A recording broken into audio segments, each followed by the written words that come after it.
கந்தா கடம்பா திருமுருகையா சிவகார்த்திகேயா மால்மருகா செந்தமிழில் திருப்புகழ் பாடி நின்றால் மனம் மிஞ்சிடும் இன்பம் விளையுதையா.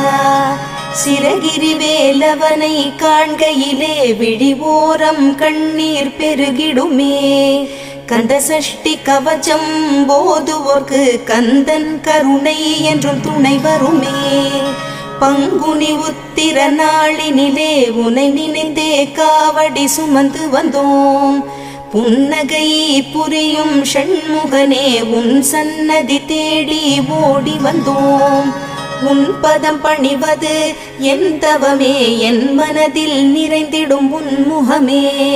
ஷண்முக பிரிய குஹ குரு சரவணனே வந்தே இன்னருளை தர வேண்டும். தென்பழனி மலையில் ஆண்டி முகம் சென்னிமலை